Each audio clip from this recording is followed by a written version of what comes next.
Ես հայտարարության հետ կապված ունեմ առաջարկներ, բայց առաջարկները իհարկե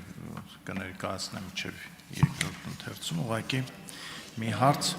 Մի քիչ բարձր, պարոն Նազարյան։ Ուրեմն ունեմ առաջարկներ հայտարարության հետ կապված, բայց առաջարկների մասին կամ ելույթով կասեմ, կամ գրավոր կներկայացնեմ։ Ուղղակի ուզում եմ մի հարց տալ ձեզ, որովհետև քիչ առաջ Հայաստան խմբակցությունը հայտարարություն է տարածել, նշելով, որ այս հայտարարությունը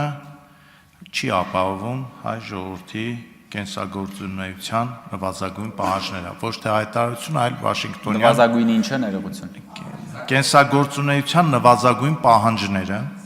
եւ բացի այդ, սա հերթական նվաստացուցիչ հայտարարությունն է, որը նոր սպառնալիքներ է ստեղծում Հայաստանի եւ հայ ժողովրդի համար։ Ես ուզում եմ, որ դուք հիմնավորեք, թե ինչու է հակառակը եւ հետարքիրա դուք Վաշինգտոնյան համաձայնագրերում ինչ նվաստացուցիչ կետեր եք տեսնում կամ ձեր կարծիքով որն է այդ նվաստացուցիչ կետերը, որից մենք փորձենք դուրս գալ։ Շնորհակալություն, պարոն Նազարյան, հայ ժողովրդի, առաջին հերթին Հայաստանի ժողովրդի, ինչպես իրենք են նշում, կենսագործունեության, խաղաղ գոյության, բարգավաճման ամենագլխավոր նախապայմանը խաղաղությունն է, որը հնարավորություն է տալիս Հայաստանի Հանրապետությանը եւ Հայաստանի Հանրապետության ժողովրդին ապրելու սեփական հայրենիքում, արարելու սեփական հայրենիքում, զերծ լինելու կոնֆլիկտից, կոնֆլիկտի վախից, անընդհատ ապրելու պատերազմի վախի պայմանների մեջ, հնարավորություն ունենալու տնտեսական զարգացման, հնարավորություն ունենալու բաց սահմաններով հարևանների հետ խաղաղ գոյակցության, հնարավորություն ունենալով ճամփորդելու, հնարավորություն ունենալով բացելու խաղաղ ուրեմն համակեցության դարաշրջան Հայաստանի ժողովրդի եւ տարածաշրջանի բոլոր ժողովուրդների համար։ Սա Հայաստանի Հանրապետության ժողովրդի գլխավոր շահն է։ Խաղաղությունը Հայաստանի Հանրապետության ժողովրդի եւ Հայաստանի պետության գլխավոր շահն է։ Այդ թե ինչու խաղաղությունը, այդ գլխավոր շահը չի համընկնում Հայաստան դաշինքի եւ խորհրդարանական ընդդիմության շահի հետ։ Այդ դա բոլորովին այլ հարց է, որի մասին խոսել ենք եւ ելի կխոսենք, իմ ժամանակը պարզապես ավարտվեց, եթե դուք արձագանք եք։ Արձագանք։ Պարզապես սա տեսպես մակերեսային հարց չի, սա շատ խորքային հարց է, որովհետեւ մենք իրոք ունենք մարդիկ, հայրենակիցներ, որոնք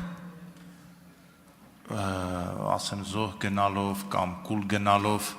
քարոզչությանը իրոք հավատում են եւ եթե մի հայ էլ հավատում է, որ այս ամեն ինչը Հայաստանը թուրքացնելու համար է, Հայաստանը չլինելու համար է, ապա մեզնից յուրաքանչյուրը պարտավոր է այնպես բացատրել եւ այնպես անել, որ այդ մեկ մարդն էլ չդառնա քարոզչության զոհ։ Հիմա այս պնդումը, որ այս հայտարարությունը ոչ միայն առնչություն չունի իրական խաղաղության հետ, որն այդքան անհրաժեշտ է մեր երկրին, այն չի համապատասխանում իրավական, քաղաքական եւ Հայաստանի ու հայ ժողովրդի անվտանգ կենսագործունեության էլի նվազագույն պահանջներին։ Հիմա ես խնդրում եմ դուք հիմնավորեք, թե այս հայտարարությունը իրավական առումով հակաիրավական է, թե իրավական։ Նկատինեք ազգային ժողովի հայտարարությունը։ Ազգային ժողովի հայտարարությունը ամբողջությամբ իրավական է Հայաստանի Հանրապետության ազգային ժողովի կանոնակարգ սահմանադրական օրենքի չափանիշներին համապատասխան։ Սա մեկ։ Երկրորդը, ես բերեմ խաղաղության գլխավոր փաստարկը։ Հայաստանի Հանրապետությունում Հայաստան-Ադրբեջան սահմանին վերջին 1 տարի 7 ամսվա ընթացքում ոչ մի զինվոր չի զոհվել կրակոցից։ 1 տարի 7 ամսվա ընթացքում ոչ մի զինվոր չի զոհվել կրակոցից։ Սա խաղաղության ամենամեծ կռվանն է։ Ես կարող եմ այստեղ վերջակետ դնել ու այլ ոչ մի հիմնավորում չասել։ Եթե որևէ մեկի համար այն փաստը, որ 1 տարի 7 ամիս որևէ զինվոր մարտական պայմաններում չի զոհվել, դա հակառակորդի կրակոցից եւ դա նրանք չեն համարում խաղաղություն, ուրեմն պետք է ընդհանրապես մտածել, այս մարդկանց իրական շահը որն է, այսինքն այդ մարդկանց իրական շահը այն պիտի լիներ, որ զինվորներ զոհվեին,